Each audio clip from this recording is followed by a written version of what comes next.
Hi, everyone. My name is Allison Pierce. I'm a member of the communications team at the Fairfax County Health Department. Thanks for joining us today. Today, I'm joined by my colleague, Colin Brody. Colin is the emergency management coordinator at the health department, and he is a first responder who has been on the front lines of this pandemic, helping people for over 2 years now. One topic that has been on people's minds throughout the pandemic is testing. So we thought it would be a good time to get a refresher on testing options available to people, and Colin is going to break it down for us. So Colin, thank you so much for joining us today in this broadcast. Thanks, So Al. let's get right into it. So first of all, what are the options for people who need COVID-19 testing? The good news is there are many options for testing. There are at-home tests. We have many healthcare providers in our community, and even some pharmacies are offering COVID tests.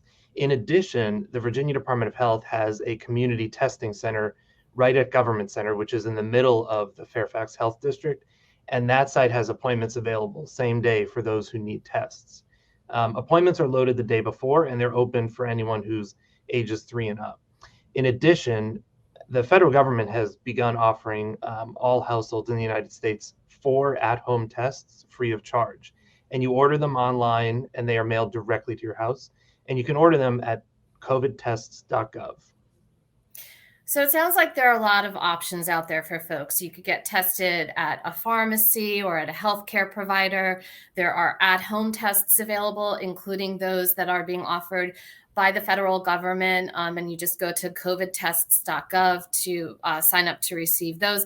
And then, of course, we have the Community Testing Center, which is at Government Center in Fairfax, which is open and available for folks to use by appointment. So there are lots of options. So let's go a little bit deeper into this. You know, we hear a lot about different types of tests. We hear PCR tests, rapid tests, antigen tests. So it's a bit of alphabet soup. Can you kind of break it down for us and talk about what each is? Sure.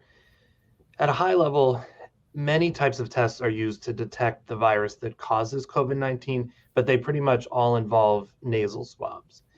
PCR tests look for viral RNA, and they're generally conducted by medical professionals in a healthcare setting, and they can take anywhere from 1 to 3 days for results to return.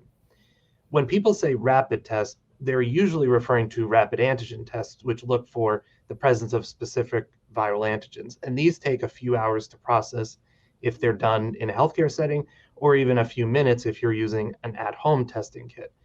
The bottom line is just to know before you go and search for the right test for your individual scenario. So obviously, if you are sick and have symptoms of COVID-19, or if you've been a close contact and had an exposure, getting tested is indeed a good idea. And also, too, I personally had an experience with the know before you go. Over the holidays, I take my daughter to see the Nutcracker at the Performance Center.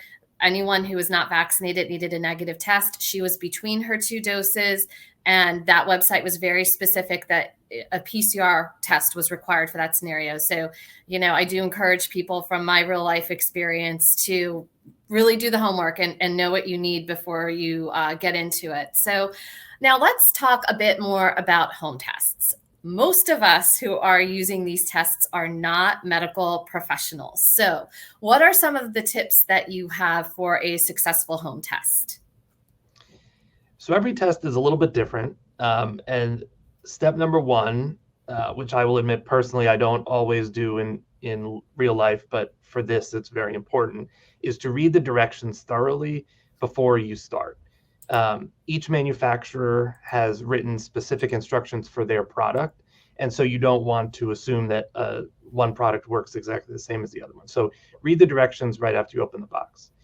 Make sure you check the expiration date. These tests have a shorter shelf life than most medical items. It's the type of medical supply you should get if you need it, but it's not something that you want to stockpile in large numbers. So you want to go out and get it if you need it. When you're getting ready to do your test, make sure you select a place that has been disinfected to conduct your test, and make sure you wash your hands well before you start. Once you've done that, remove the test from its packaging.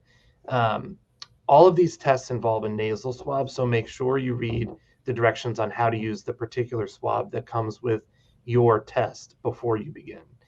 The final thing is to make sure that you wait the specified amount of time before you check the test result. In most cases, it will be 15 minutes, but you do not want to try to get a result earlier than the amount of time that the manufacturer has recommended. So it sounds like reading the directions first is the key message here. Make sure you get into that. I know I personally shortchange directions frequently, but I don't do that when it comes to the home tests. I'll also mention that there are many manufacturers of these tests, and some of them do have additional education resources that you can use. Some I know have videos and online directions and things of that nature, so you just can go and seek out those resources too. So, next question. What if you test positive, whether it's at that home test or with your doctor? What do you do? Okay. Step number one is to immediately isolate yourself at home. To do this, you want to make sure that you separate yourself from others in a different room. You should wear a mask when you need to be around others. And you can find out how long you need to stay isolated on our website. The next thing is to call people that you have been around. In public health, we use the close contact definition, which is anyone you've been near for 15 minutes or more in the previous 48-hour period. And it doesn't have to be 15 minutes all at once. This way, they know that they've been exposed, and then they can go and seek out testing for themselves. We don't want them to wait for a call from a contact tracer.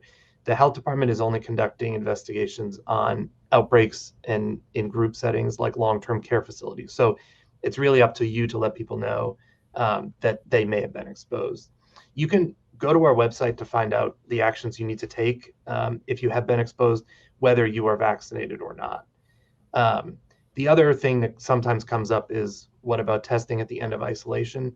And if you need a test to determine if you can end isolation, this is very common for healthcare workers. An antigen or a rapid test is sufficient. A couple of notes: if you start experiencing shortness of breath or other concerning symptoms, then you may need to seek emergency care and you should contact your doctor.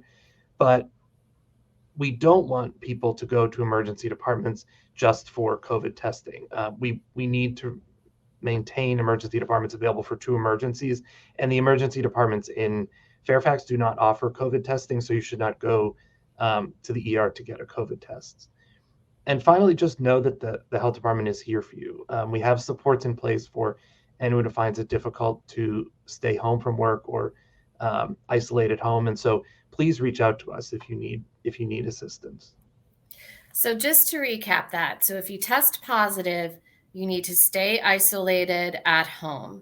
You need to reach out to your close contacts and tell them, that you're sick so that they know what actions to take. And all the details about all of that are on the website, fairfaxcounty.gov/COVID-19. We also want to make sure we retain our emergency room services for emergency purposes. So if you are having emergency like symptoms, of course, that's a reason to contact your doctor or go to an emergency room, but not just for testing itself. We need to conserve those resources. And also, it sounds like the health department also has those supports in place. So if you need help with isolation or quarantine, they're there to assist you, whether it's because of missed work or other scenarios there. There's a whole team in place to do that.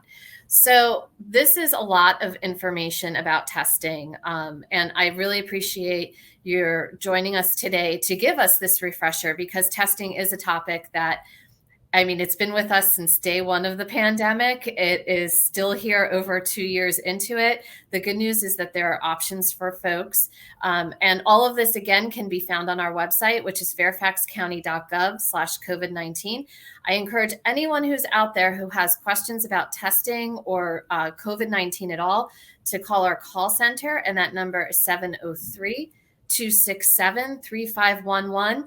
We have a great team of folks in that call center who are there to just support you and answer your questions and point you in the direction of the information that you need. So, Colin, thank you so much for spending some time today. We wish everyone out there a great rest of the day, and have a good, healthy Thursday. Thanks so much.